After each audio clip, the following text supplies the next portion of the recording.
much for your patience. Well, that has never happened in 15 months of using Zoom. Good morning, everybody. Thank you so much for being here. My apologies for the delay. I just totally got knocked off there.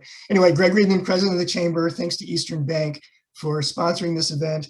Tiffany, I'm going to ask you if you could share the slides so we don't have that same problem again. What we're going to do this morning is show you very briefly, and we will speed through these. The slides show with the results from our survey that we took with the last week of this month, and the last week of May. So between May 21st and May 28th, we conducted a survey by email of our members. We had 473 total respondents. You'll get a little idea of the makeup of that, but you'll see, much like our chamber and much like the businesses in our area, more than half of those were small employers of 20 or fewer employees. About a quarter of them were employers of about 100 or more than 100, and also typical of the size of our chamber.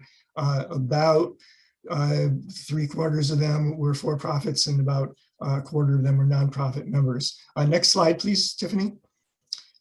And we've shared some of these results earlier, but you'll see right there, just the day before the economy reopened, we had still a lot of businesses who were not sure yet about whether they would require masks inside the workplace, and still not sure about whether they would make vaccines mandatory. I think many people have made some decisions since then, but that's an idea where we were just prior to the reopening. Next slide, Tiffany. The next one gives you a little bit of an idea of the events and how people adapted during the pandemic. People went virtual like we did today. Usually the system didn't crash on the guy that was hosting it then, but anyway, you'll see an idea there. Next, Tiffany. And here, when we asked people to tell us if there was a resource or program or policy that helped them significantly, we put their answers into a word cloud, and you'll see that the Paycheck Protection Program, as well as the EIDL and other federal and state grant programs, made a big difference to them in terms of the kinds of resources they went to. Next slide. Here, question was really where people think they'll be making changes when they go forward. They'll continue to meet virtually, more flexibility for their staff, and so on. Next slide, Tiffany. Here's an important one. We asked people if they were feeling optimistic, pessimistic, or uncertain about their businesses, nonprofits, or their financial performance for the remainder of 2021. 80% of them said they were optimistic, either somewhat optimistic or very optimistic about the rest of the year. People are feeling good now that people are reemerging from the pandemic, getting back out into the workplace, getting back out into our stores and restaurants and health clubs and theaters and so on. Next, Tiffany. And now here is the kind of the meat of what we're going to talk about today. We've been doing this survey every year. We did not do it last year, but for the last several years. So back in 2019, and important to remember, this is the 2019 results. We asked people, our members, what they thought the most important issues would be related to their success in 2020. Obviously, 2020 turned out to be very different than when they were answering this. But it was issues that we all think about still today: traffic and parking, attracting and retaining workers, wages, public transportation, health insurance were some of the top concerns back in the fall of 2019 when we last asked these questions. We'll now go to the next slide, and you'll see the results from our May survey that we just completed. And what's pretty astonishing there as well, some of the issues return and are still there. The numbers and the intensity are way up. So nearly 1 out of every 4 employers is telling us that attracting and retaining workers is really the biggest thing standing between them and a successful finish to the year. Wages, obviously related to attracting and retaining workers, is right up there as well. And then you'll see traffic and parking and uncertainty about federal policy on the list. But I wanted to call your attention to 2 that were not part of our survey before, but featured really prominently and will be part of our discussion this morning. One, the impact of COVID and on mental health and health by more than half of our 62% of our respondents. And really a sense that making a workplace more diverse and inclusive wasn't just a goal, but really was key to their success and to our businesses and our nonprofit success next year. And the next slide will show us just the next 10 or 5 items on the list: health insurance, training, workforce training, employee housing, state, federal taxes, local zoning, and utility costs, all part of that sort of next tier of things that people were concerned about. And I think that's it. Tiffany's another slide after that. Really, so thank you. We're going to, that was the survey. We will send that to everyone who's registered and post it on our website later today. But what I'd like to do now is welcome Mike Kennealy, Secretary of Housing and Economic Development for the state, for the Commonwealth. Mr. Secretary, good morning. Welcome. Good morning, Greg. Great to be with you all this morning. Great. Thanks so much for being here. I want to ask you your reaction to the survey, but I wanted to start with two thoughts. One, during this we look back in the long 15 months, there are two things I think on behalf of our businesses and our nonprofits that I wanted to thank you for and thank the administration for. And one was during the really darkest days and when we had that second surge after Thanksgiving and after the December holidays and the Super Bowl and everything else, there was a lot of pressure on the administration, editorials, lawmakers, everyone calling for a rollback and further rolling back this shutdown. And thankfully, the governor and the administration didn't do that. You listened to the governor repeatedly cited the science and said the workplace was not where COVID was impacting people. And you stuck with a plan to reopen the economy gradually. And we're here today, and we'll talk more about where we are today. But I wanted to thank you for that.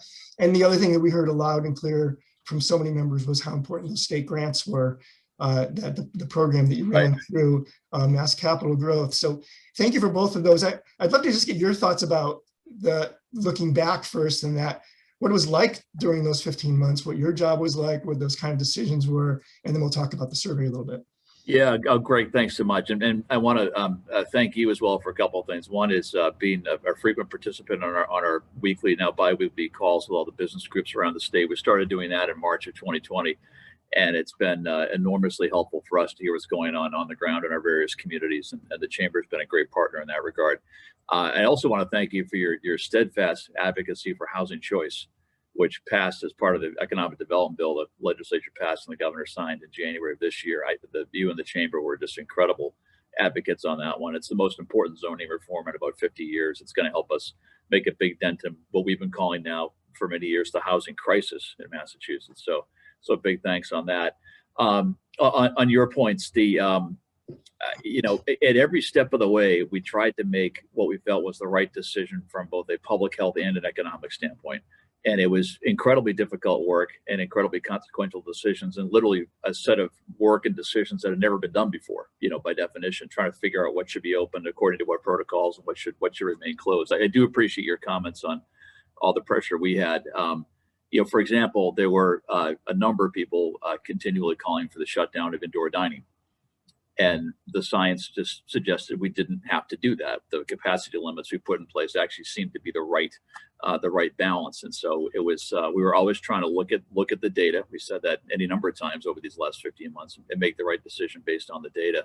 But it was difficult work. I think back to the 3 weeks when the lieutenant governor and I were convening the reopening advisory board, which we co-chaired, and designing the reopening plan for the state. Again, literally work that had never been attempted before.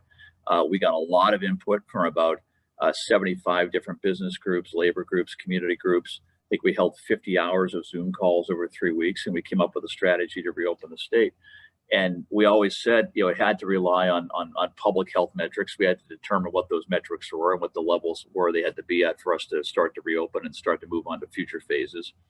The reopening had to be phased. The idea was reopen in phases and prevent a surge that could then overwhelm the health system. So we were very disciplined about what would open in each phase. We got a lot of great feedback from industry groups, in particular on what industry protocols should look like.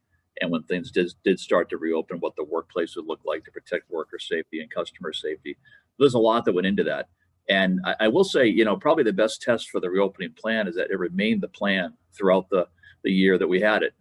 We reopened on May 18th of last year. We announced on May 17th of this year that we'd be fully reopened by May 29th. And so it's probably not often in life you do things that have a defined start and a defined ending like that, but that was the plan throughout the whole process. And I can't thank everybody enough for their role in that. Clearly the members of our board spent a lot of time with us, but but really everybody. I always say that one of the key underlying principles of the reopening plan is shared responsibility.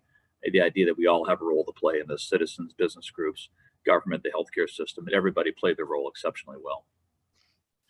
Thank you for that. So when you now, so where are we now? What's the kind of key challenges? Where's the focus for your department, for the administration, in terms of helping businesses and nonprofits get back on their feet? Yeah, it's a great question, Greg. So we are, as everyone knows, we've been fully reopened now since May 29th. Going back a few months before that, back in October, we announced a comprehensive economic recovery strategy for the state.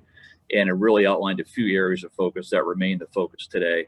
One is support for small business. I appreciate your comments on the small business grant program. We got about $700 million in grants out the door for our smallest companies through Mass Growth Capital Corporation, as well as have been funding small business technical assistance providers at record levels, which in turn have helped our businesses access substantial federal funds. So that the small business support has been substantial over these last few months. It'll continue in a different form and probably at a different scale. We announced some other technical assistance grants yesterday.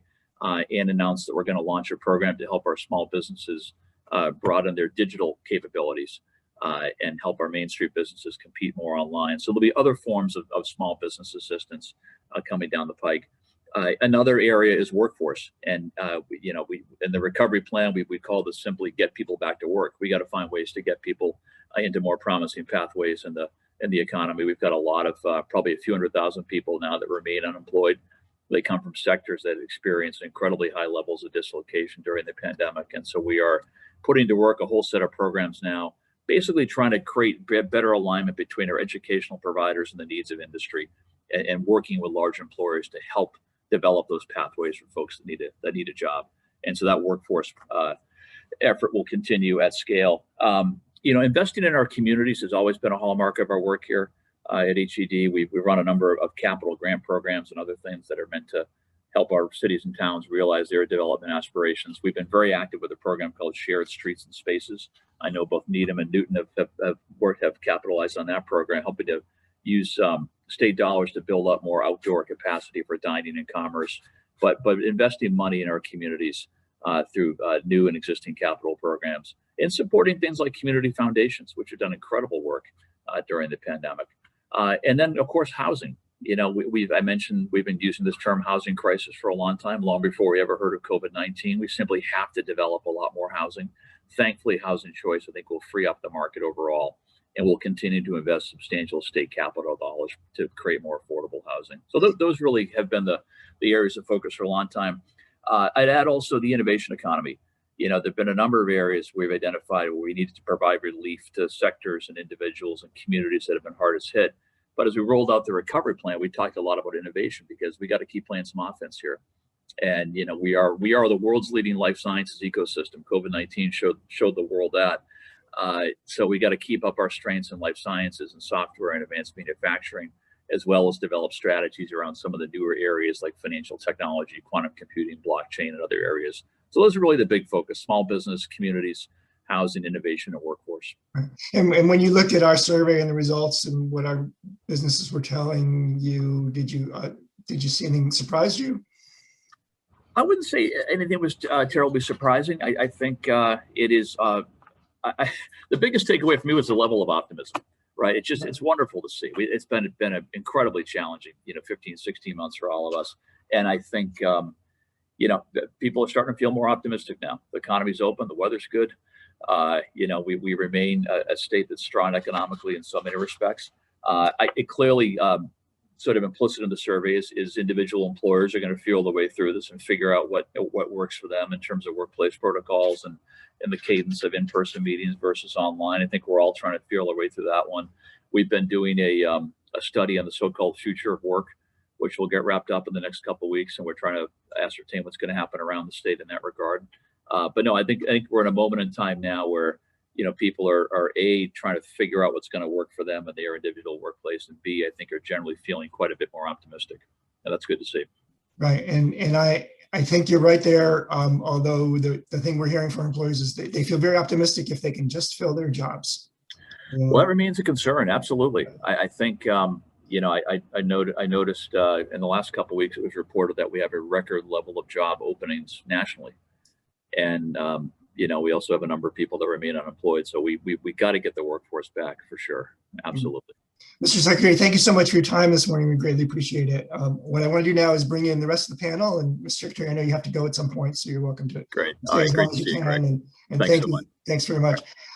We're going to, in the interest of time, we will just put the bios for our speakers into the chat so you can fully look at them. But joining us this morning, we have Monica Tibbits-Nutt, who is the Executive Director of the 128 Business Council and Vice Chair of the MBTA's Fiscal Management Control Board, among many other things.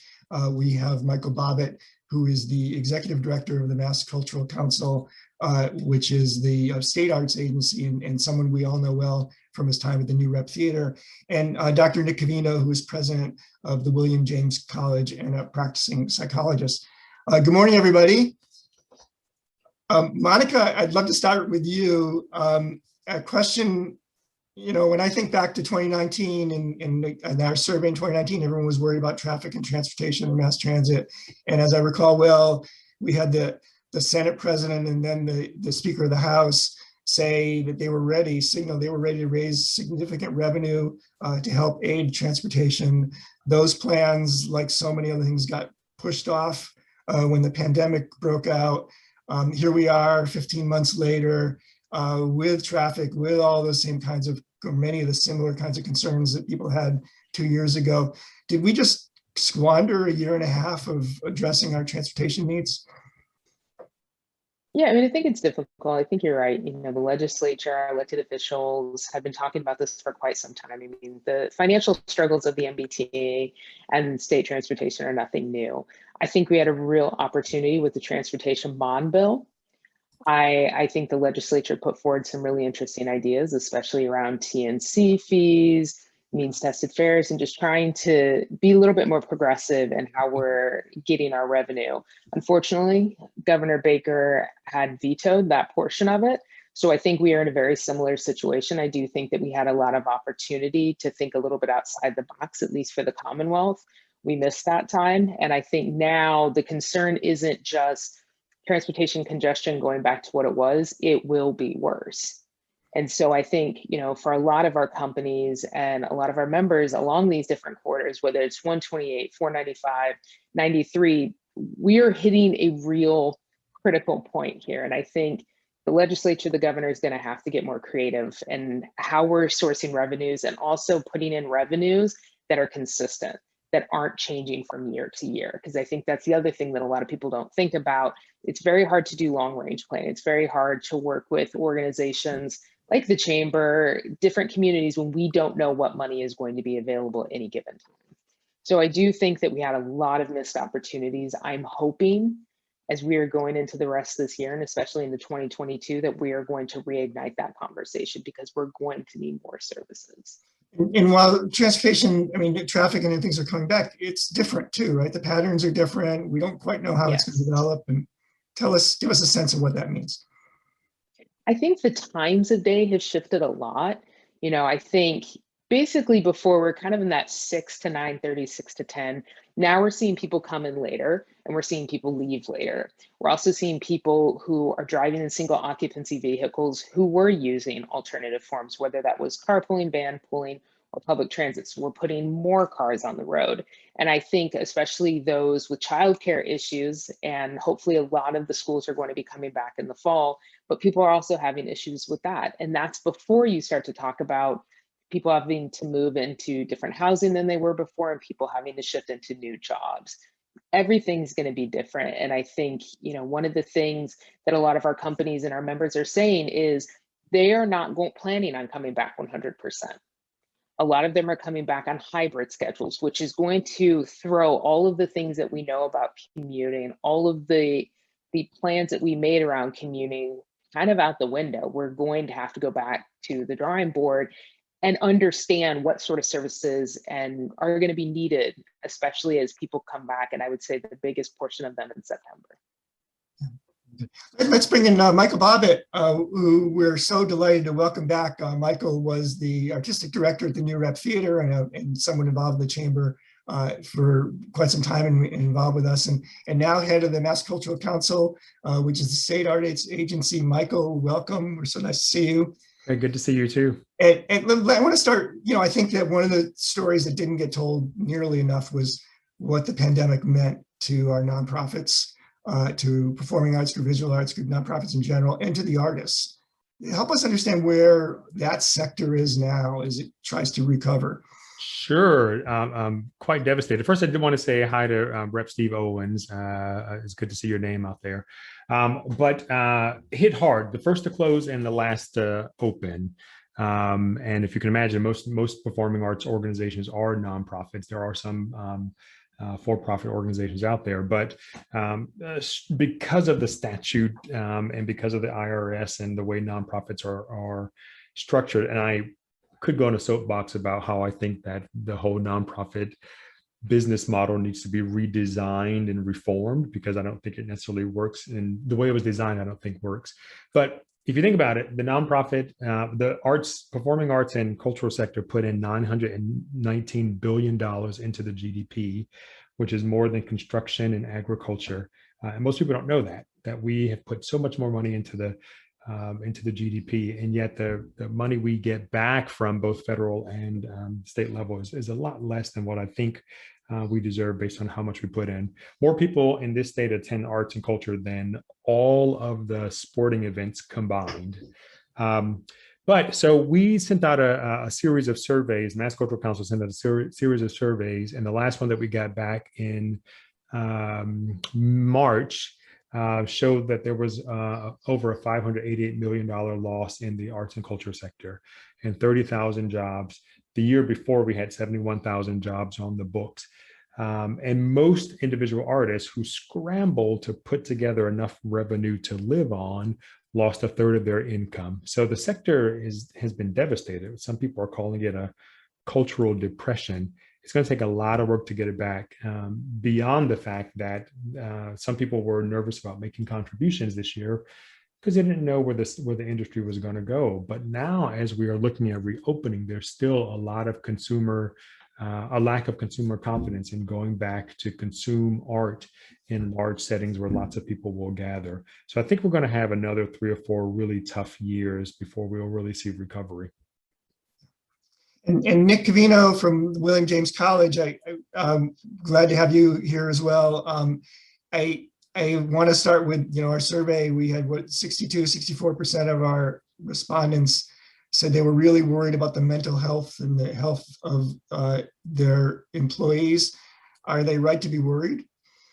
I think so. We're kind of back to a place many of us were all throughout this pandemic, trying to use what numbers are available to us to make predictions about the future based on yesterday's information and today's anxiety. But as with Monica and Michael, I think we're seeing a lot of information out there from various sources, so that people who run businesses may feel optimistic. Makes some sense to me. I'm optimistic. Things are coming back to normal and we're not needing to wear masks in a college environment. And yet, as both Monica and Michael say, our people have been through a really, really, really difficult period of time. We've seen estimates of depression and anxiety in this country that are usually about 18%, 17% to 20%, 40% of our country are talking about symptoms of anxiety, depression, PTSD. We've seen people go through long and protracted periods of social isolation. Weeks and months of social isolation bring depression and anxiety. We've had a year and a half almost of that experience in our country.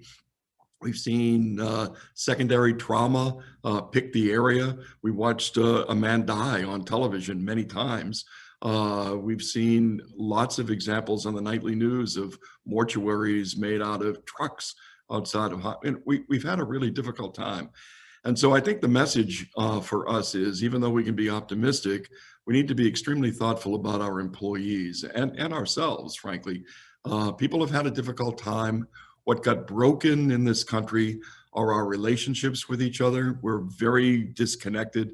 Our emotions have been riled up, satisfied, increased, receded in multiple waves of experience. And we've discovered again how helpless we can be. We couldn't even feel confident that we elected a president at the end of millions of people coming out to try to do something agentic. So we've got a lot to think about in terms of rebuilding our workforce.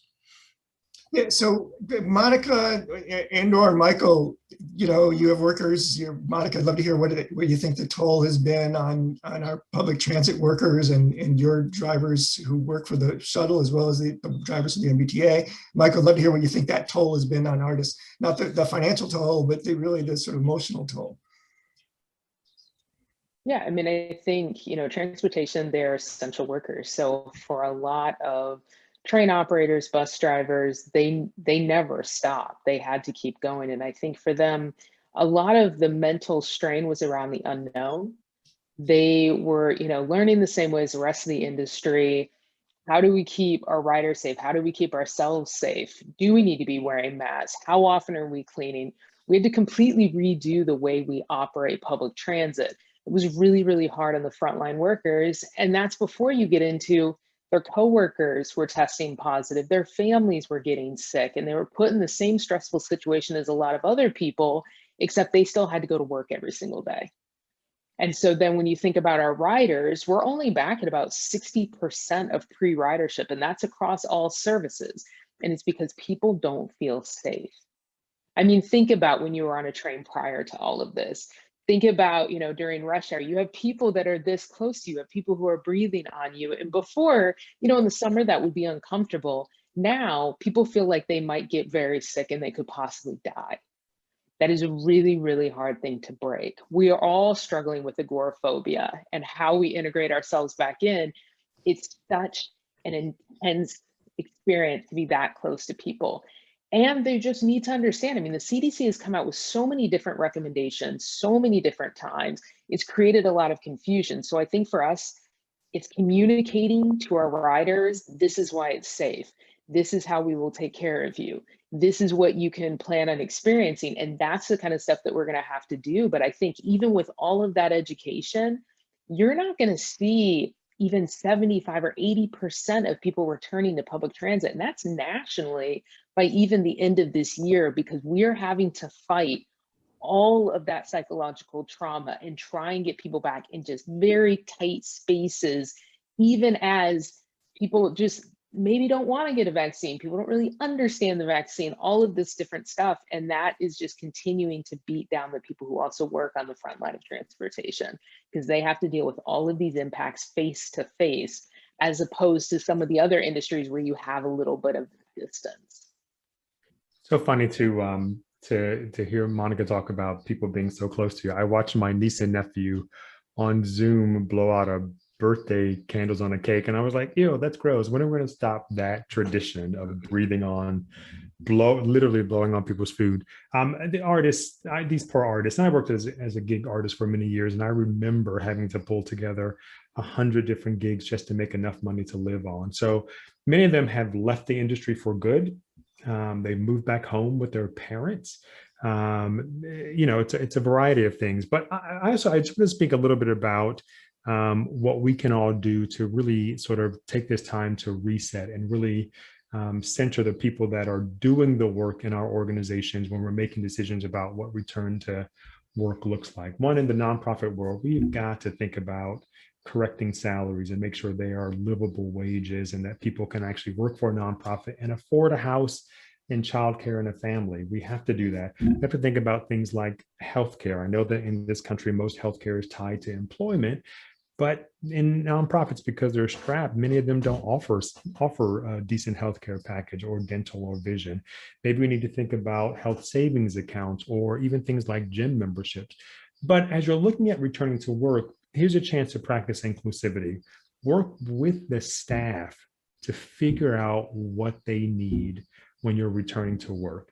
You have a lot of parents who are able to be at home and take care of their kids. So maybe you have to think about no meetings before 10 o'clock so parents can still get their kids breakfast and get them off to school, or no meetings after 3 o'clock I'm sorry, no meetings before 9 o'clock and no meetings after 3 o'clock. So they can actually still be parents and work.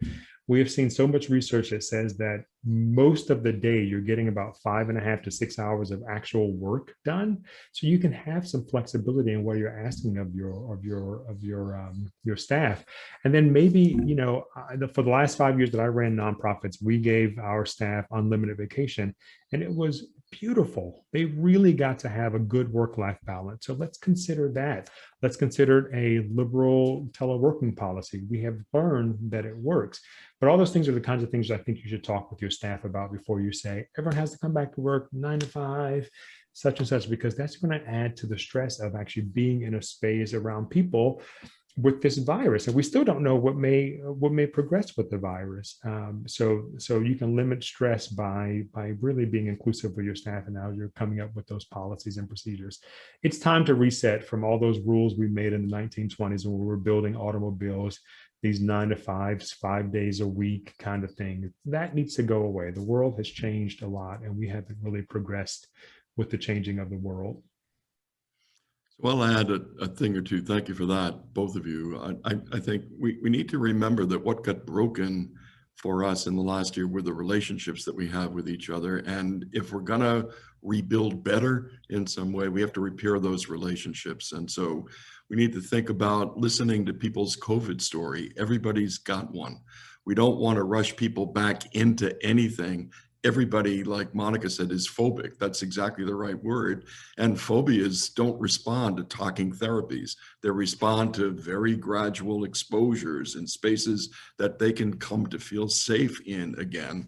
We need to be thoughtful about making it clear again to people why we're working at this business. What's our mission? What are our priorities? People haven't been here in our space for what will be more than a year, and for some it might be a year and a half. So reintroduce again slowly what are we doing and how they're an important part of this. But if we don't rebuild the relationships with folks, if we're not gradual in our engagement of folks, if we don't think creatively about how to both provide a sense of structure and stability and security and flexibility in that, our optimism isn't going to be matched by our reality. We need our workforce to be in a space where they feel connected, supported, where their emotions feel accepted, and where they've got a chance to demonstrate that they really can make a difference. And their actions do matter. They do have a sense of agency and competence. And the good thing is work environments are very good for things like that, but we can't neglect that work. So Nick, we're all managers here. Give us some advice. How do we bring back our teams? Where do we start this process? So the best advice I could give you is think about it with your team, right? Everybody's environment is different. And that's a really not a gratuitous statement, right? Think about what do your folks need, as both Michael and Monica are saying. How do we re-engage them into the space? So think about having a conversation with people about their COVID story. Do it in small groups, do it in large groups, do it on Zoom, but don't neglect to do it. What happened in your family? We've had hundreds of thousands of people and millions of people ill and die in this country. How do we find ways where small groups of people can tell that story together? How can we rebuild teams with each other? We did a cookout in our space last week, brought people back. We didn't do much for 4 hours except reintroduce ourselves. And as Michael and I were joking, see, how tall people were, because we didn't know that. We only knew how big people were from the chest up, right? Nobody knew anybody's real physical height. And some people we hadn't met. And we just spent the time talking to each other. But I did take the time to say, here's the mission of the college. Here are the priorities. They're on a sign in front of you. Let's think together about how you contribute. And then to think with folks about what they need in the acclimation period. And we're going to have some months of acclimating. Big numbers like 40% tend to regress to the mean, except the mean, if you are in a college environment, and some of you are, is 35% of your students will have anxiety and depression as a normal experience of being a young adult. Hopefully we'll see those numbers ratchet back, but I think we all have to find the way to re-engage people in a thoughtful and deliberate and compassionate way. We have all had a really, really, really traumatic experience like none of us have ever had in our lifetime. And we need to give that care and compassionate concern. Thank you. I want to remind folks, we will try to take some questions at the end, so go into the Q&A and add your questions if you have them. So the mental health issue was a prominent concern in our survey for more than 60% of members, and nearly as many also thought that addressing diversity, equity, and inclusion in the workplace was also really significant. And I'll start with you, Michael, because you've really been a great thought leader on this area for us and for many others. How do we make sure we don't squander this moment and make sure that when people are coming back to work and thinking about rebuilding their workplace, that really is a part of their foundation? Sure. So one of the most controversial things I say to people is that if your organization is predominantly white, it was designed to be that way. It didn't happen by accident. It happened by design. And I don't mean to say that people were bad and did a bad thing, but it could be based on your own biases and your own preferences. And so if you want to have a diverse and inclusive space, you have to redesign your business model. You can't just come up with a couple of programs and a couple of policies. I know that in the arts world, we often do things like discount tickets or community engagement program. That's not going to fix the potential lack of diversity in your space. You have to address that in your business model. And what I mean by that is that you have to include multicultural people in the redesign of the business model for multicultural people. Again, it's not going to be fixed by just having a few policy changes. You got to go back and address the culture. I also believe that you have to make plans similar to strategic plans that you make in your organization or business plans to actually address it. Go back to the culture first, build policies and programs to address their culture. And then here's a chance again to practice inclusivity. One of the things I've done in building race equity plans is ask everyone on the team, what are some action steps we can take to address this? And then we collaborate together to come up with measurables, timelines for each of these actions, and make sure they're really addressing racial equity. And then you have a plan, and then you execute. And I also think that plans signal to people of color that here's an organization that's really putting out actions. And so, you know, I often tell people that if you've ever been cheated on before, the person who cheated on you can say to you 100,000 times, trust me, honey, I will never cheat again. It means nothing until their actions prove that they may never cheat again. So sometimes we put out solidarity statements and comments like that, but they're not backed up with action. And they actually make it worse because it signals to people of color that I acknowledge that there's a problem. I'm not going to do anything in the action to address the problem. It's really all about your action steps. Action, action, action. They signal to people, as a gay man, I know a space is safe because there's a rainbow flag posted somewhere. We don't have those kinds of markers as people of color. It's all based on your action. So you have to address your business model and you have to look real deep. And then it also requires organizations to go through education and training. And then white people have to sort of step aside to make room for people of color. And that's the only way it's going to happen. Monica, you've, I know, really championed this whole idea of transportation equity. How do we rebuild transportation and bring people back into the world in a more equitable way in terms of that? I mean, I'm all about education. And so I think the first thing we need to do, and something I spend a lot of time talking about, is transportation has segregated our country. That's just the truth. When you look at the way our highways are built, where you look at where we're putting investments, this has been consistent really since the 1950s and that rise of the car culture. We have focused on helping non-communities of color have more access and options. And so I think it's first a reckoning of that history. That's really important, especially around transportation and especially in a region that as segregated as the Boston metro region. So we start there.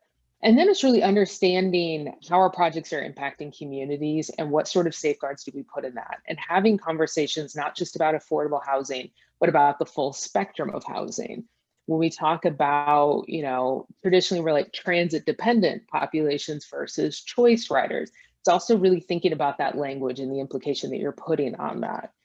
Everyone's got options, and people who are either, you know, from communities of color, from different economic brackets, different abilities. We need to stop segmenting them off, and we need to treat them as the exact same population. Otherwise, we're not going to have equity in the way we design projects. But it really is that reckoning. And I think going back to what Michael said, and I think in a lot of situations, if you want to be part of the change, it means that sometimes you need to step back, or you need to remove yourself from a board, or you need to just understand that in that moment, in that organization, maybe you are not the right person for that. And so I think I've spent a lot of time talking to boards about that kind of work and those kinds of conversations. But like I said, transit plays a really, really big part in this. But if we can't have these discussions, if we can't make equity as important as we do safety, and it's not running through everything, it's really just kind of paying lip service. And we're just saying, well, yeah, these DEI initiatives are really important to us, but we're not willing to do all of the hard work it's going to take to actually change our organizations and change the way our projects are done. So reckoning, understanding of the things that need to change, and how your organization is actually going to confront those issues, as opposed to just saying that you're going to try and hire more people of color. It has to go far beyond that. And Nick, help us think about how we get our teams kind of ready psychologically to make these kinds of changes and to stick to them.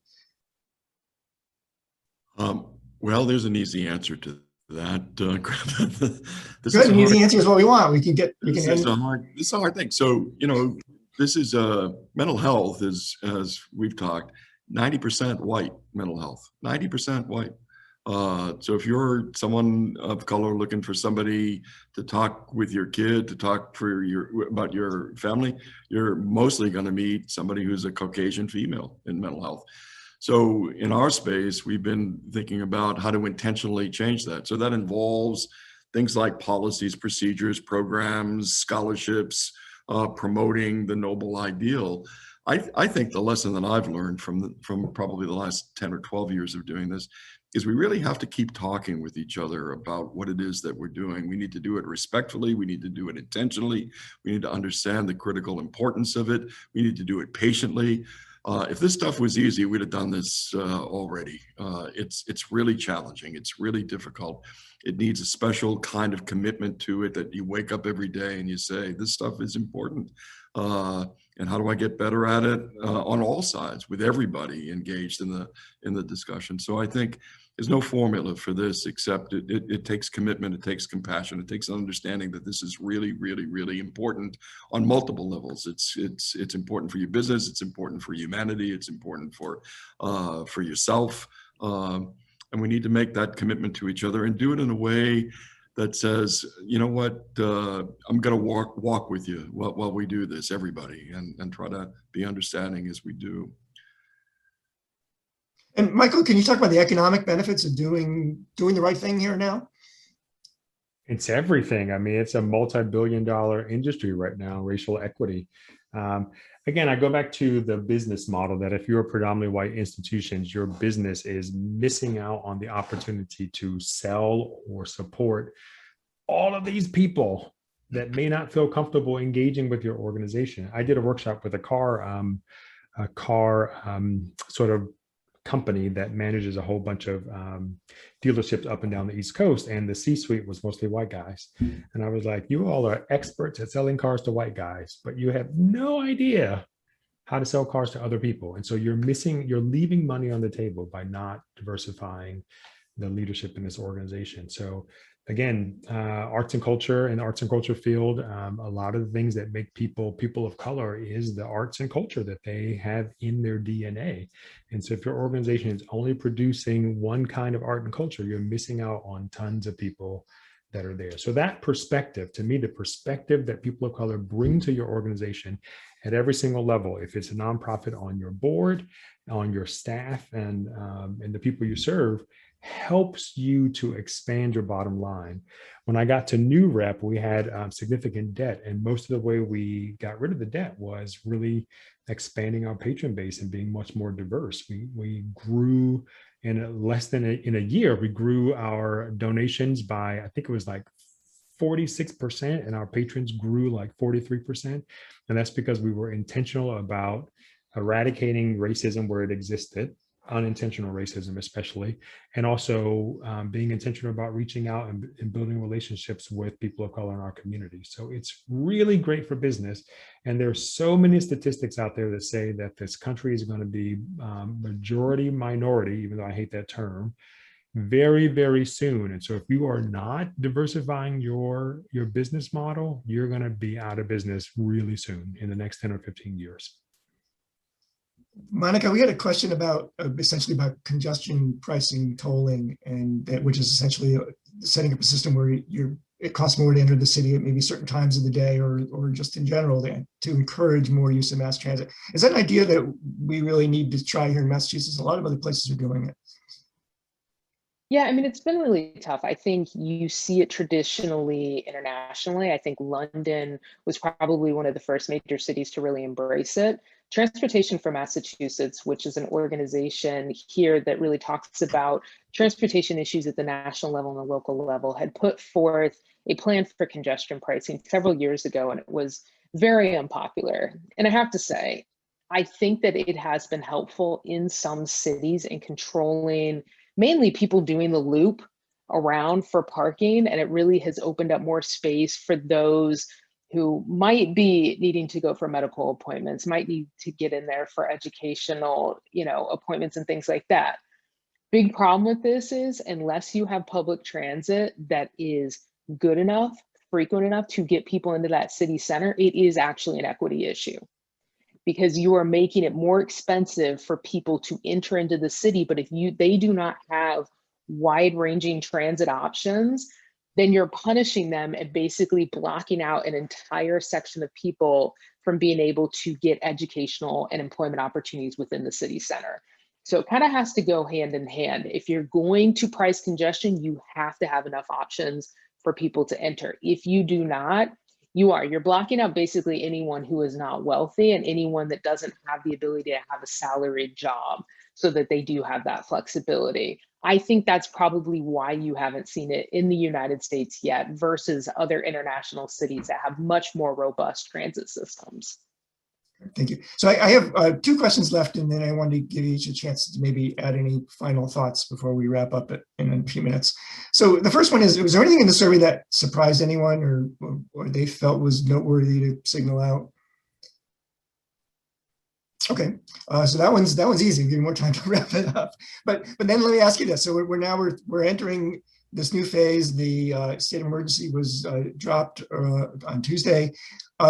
What's the silver lining? What are the good things that came out of this pandemic that help us move forward? And Michael, I'm going to ask you that in general, but I'm also particularly curious that the creative community creates, whether they're out there creating or not. So everybody's been home. Are we going to see great works of art from people that they thought of during these 15 months or built or create? What's the silver lining for the arts world?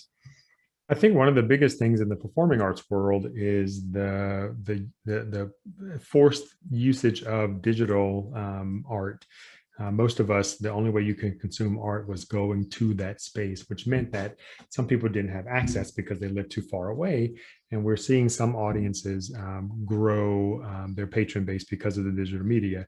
We have struggled with capitalizing on the digital media, and part of that has to do with, I think, both the producers and the patrons considered that digital work a stopgap, that we were fun to consume this or not consume it because we knew at some point we would get back into the space. But all the information I'm reading is saying that when we reopen, there will be a groundswell of attendance. It'll be like a Black Friday sale. Everyone's going to go. But soon people are going to miss the convenience of being able to do all the stuff they were able to do at home.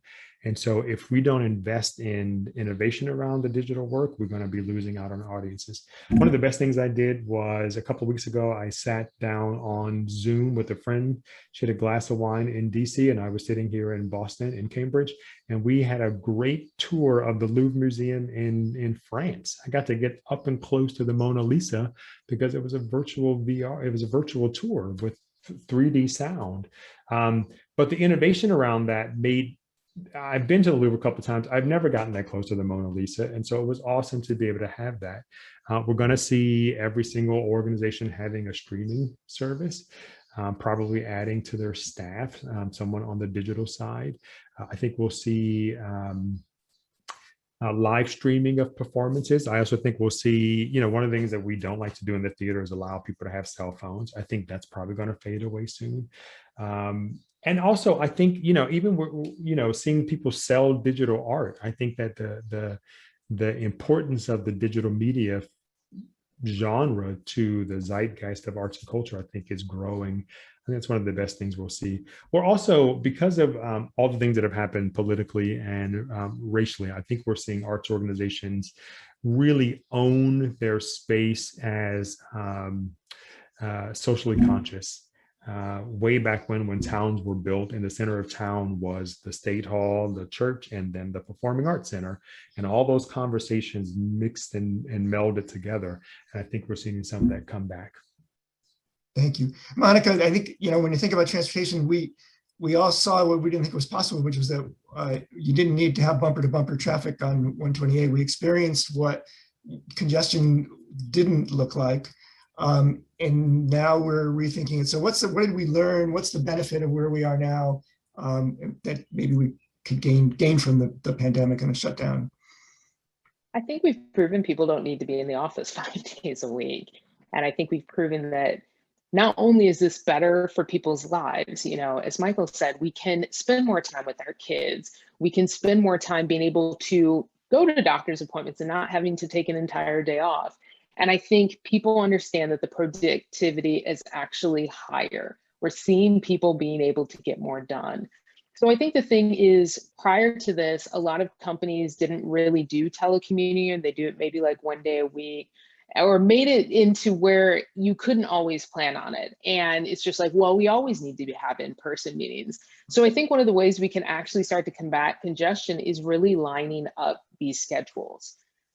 Working with companies to say, can you do 50% of your employees coming in on this day, 50% of your employees coming in on this way, and being able to spread that out a little bit. I think that's going to be a huge opportunity for us, but I think it's also much better collaboration with our community. We're able to engage the community much differently than we were before. I, as a person, cannot go to this council on aging meeting. I can't go to this school transportation meeting. I can't go to this town meeting. It's just not possible. But now that we can do it virtually, it makes it significantly easier. But we've reimagined how the workplace can work. We've reimagined how people need to interact with each other. And I think we need to continue with that, because it's the only way we're going to be able to get more of those cars off the road. And I think it'll be better for all of us. And I think it'll especially be better for people and their live-work balance. I think that that's going to be really, really important, because I think then you give people the ability to make different decisions in how they're moving around. And that's the only way we're going to be able to address this. If we go back to the way things were before, we're going to, as I said, end up in a significantly worse situation than we were before. And anyone that commutes on these roadways, it's a very hard thing to imagine. They were parking lots before. If we go back to this, it's going to be even worse. So I think it's companies making this part of their company culture. That is going to be incredibly important. I think that's a huge, huge opportunity that we have, kind of transitioning into whatever that new normal is actually going to be. And Nick, basically the same question. Is there a silver lining in that more people at least are aware of mental health challenges now? And yeah, so thank you for that. I think that we're learning a lot of things, and I think it would be a mistake to try to simplify what is it that came from this experience. I think we really do need to take weeks and months to be closer to that data, right? But among the things that we've learned are how important we are to each other, right? So when you said what was a surprise in the survey, I wasn't surprised in the survey to see that your notes to the chamber were incredibly important. The data that you shared, the regularity that you had, the advocacy that you brought to that as the leader in our community about this, and the convener in our community about this, was extremely important to people who were in an isolated ward trying to make some sense out of their experience. So thank you for that. But it's also a big lesson learned. I sat every single week with all of the independent college presidents in Massachusetts every single week, and not one of them missed that meeting, talking about what we were going to do to keep our campuses safe. No one had a plan. No one had an idea. No one knew what was going to happen. Everybody knew it was critically important that those colleges find a plan that worked and that was complicated. So we learned that we really, really, really needed each other's ideas, expertise, energy, creativity, diverse points of view, and presence to each other so that we weren't going through it alone. I don't think I'll begin a meeting again and not ask people how they're doing, because we know that the personal experiences that all of us have had were very, very meaningful. And I think, you know, that's the real, to me, it's among the silver linings, because we were becoming really technologically isolated, I think, in a space. And now we see our common humanity. You know, George Floyd's death was meaningful to me as a white man looking at that. And what followed was meaningful to me and my community, and very meaningful to the people that I care about in my community. We need to be thoughtful about all of those experiences day to day together that we're all having, and try to find a way to connect with them. I think that's the big silver lining. You know, when people put those hokey signs up, we're all in this together. We really are all in this together. We really are all in this together. What does that mean? Well, thank you for that. And, you know, it occurs to me that the three of you are all chamber members, or had been chamber, like the New Rep Theater had been a chamber member for many years, and the 120 Business Council and William James College are chamber members. So thanks to you and everyone else for being part of this chamber, being part of this conversation this morning. Really helpful. Any last thoughts about anything that you wanted to say that we didn't get to? Yeah, just go back to arts and culture. They are working very hard to make sure their spaces are safe, and hopefully you can trust them, but they need your help. And arts and culture make this state a wonderful state, and we have such a rich variety of it. So please include them in your planning for returning back to society. I think kind of building off of that, please come back to public transit. It's safe. We need you. If we can't get ridership back, it's not just a revenue impact, but it's a service impact. It makes it very hard to justify expanding services and making them better. So please come back. It is safe. We take your safety incredibly seriously, but we do need you to return. So I'd say go back and read the Little Prince and pay attention to the fox and the story about the fox and how they had to reconnect in a very gentle, thoughtful, progressive, iterative way. That's where your folks are. Fantastic. Thank you very much. We'll leave it right there. I am grateful to all of you for your time and thoughts today, and to everybody for participating, and to Eastern Bank for sponsoring this. We will share a video of this and the survey results with everybody who registered later. Have a great day, everybody, and onward, right? Nice to meet you folks. Thank you very much. Take care. Take care. Bye. Bye, everyone. Yeah.